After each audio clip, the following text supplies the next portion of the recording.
Hello everybody, this is Dani Leonardo Garcia Sanchez, and in this video we're going to study teaching ESL, English as a second language, through 4 communicative skills. So we're going to be focused on listening, reading, speaking, pronunciation, and grammar. So let's get started. First, an overview about the ESL skills.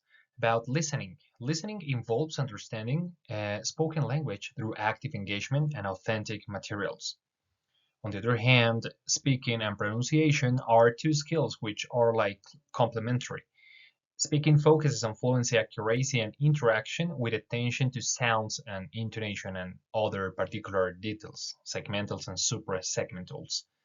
According to reading, it enhances comprehension through strategies like skimming, scanning, and summarizing, among others. Finally, grammar. Grammar is taught through two particular perspectives or methods, inductive and deductive approaches, integrating context for meaningful learning. After that, we're going to speak about the importance of ESL skills. According to listening, we could say that it is essential for understanding and for communicating in general. Actually, it builds the foundational comprehension skills. According to speaking and pronunciation, it develops the ability to express ideas clearly and to interact effectively. Actually, before speaking, we need to listen. So they're like complementary, and I consider that the most important ones in the first stages of recognizing the language.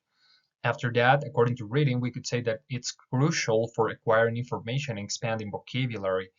Actually, it fosters critical thinking as an insight or output of this skill. Also, according to grammar, we could say that it provides structure to language. It enhances clarity and precision in communication. After that, we are going to analyze some effective teaching techniques. So according to listening, we have some information gaps. We can use dictogloss, activities, story sequencing. According to speaking, we have the famous role plays where students take a particular role in order to perform speaking speech, storytelling where students can listen or speak in these activities. Also, we have debates when students have like the enough level in order to express their ideas. According to reading, we got like annotation, graphic organizers like mind maps, conceptual maps, semiotic maps, and also we have jigsaw reading. Additionally, according to grammar, we have do-it-yourself or DIY activities. We can have interactive quizzes using gamification, and finally, error correction papers or exercises. According to useful technique resources, we could say that for listening, it would be very nice, interesting, and attractive the use of Spotify, especially the podcast part.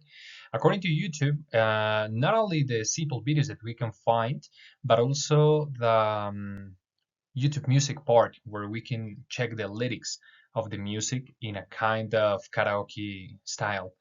Also, we can use naturalreaders.com that it's one of my favorite applications for starting listening with the lyrics of the music in English, you know. It has two particular ways to play it. We can use it like for typing every single word or for selecting or choosing the correct word that we are listening. For speaking, we could get ready or get prepared with applications like naturalreaders.com or even with the Bookaroo.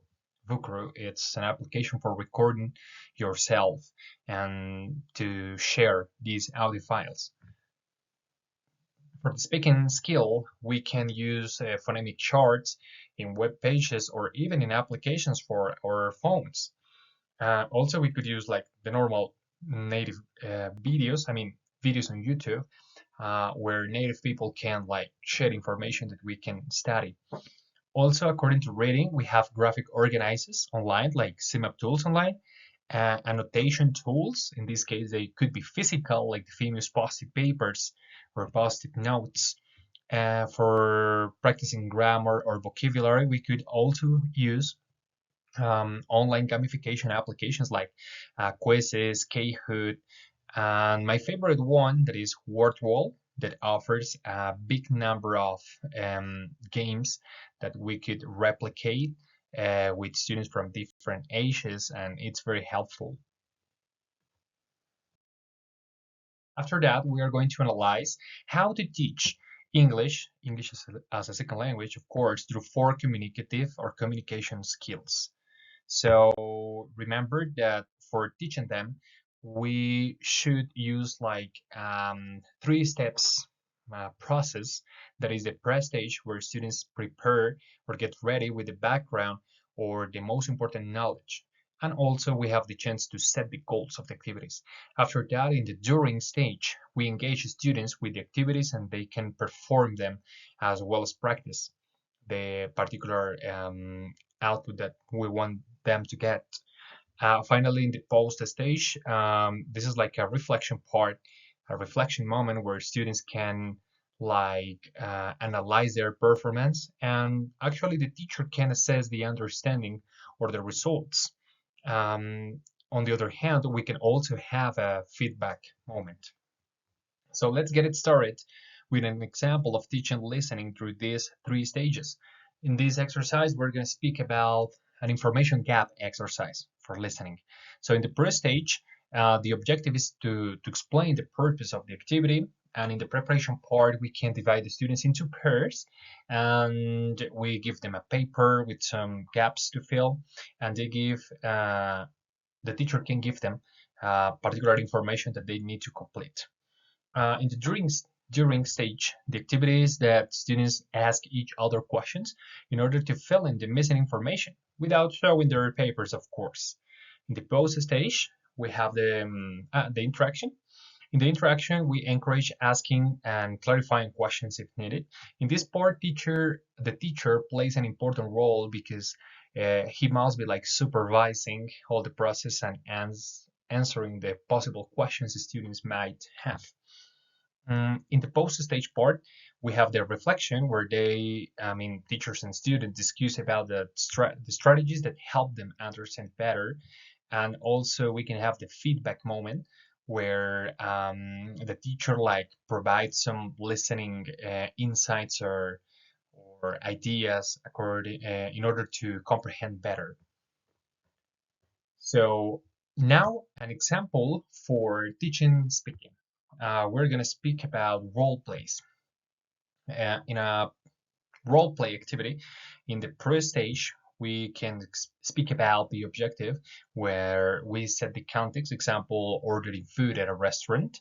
And in the preparation part or the warm up, we provide vocabulary and phrases related to this scenario like expressions, particular words, and so on.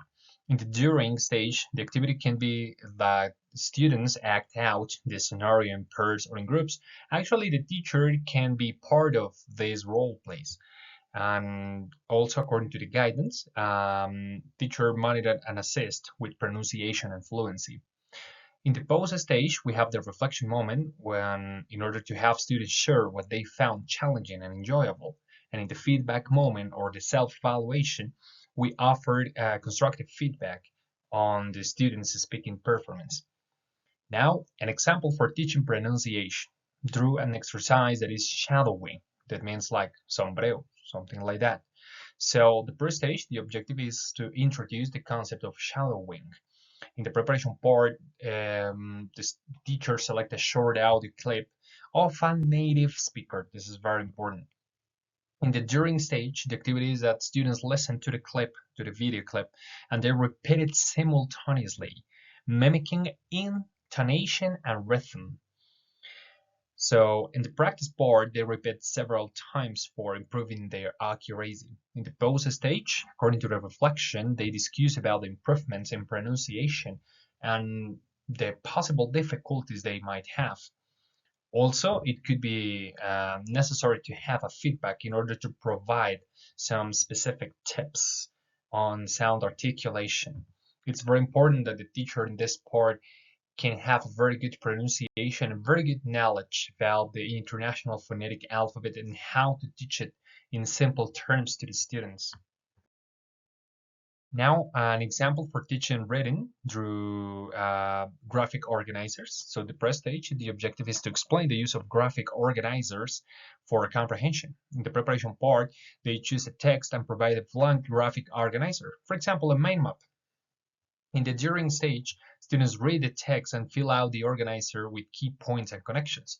For example, in this part, we can offer a kind of text, long or short, about, for example, sports or food or social media or whatever, and they extract particular information into a mind map. Remember that the mind map contains just like general words or very short ideas, but especially like graphics, drawings, or images that can reinforce our understanding and comprehension of those ideas.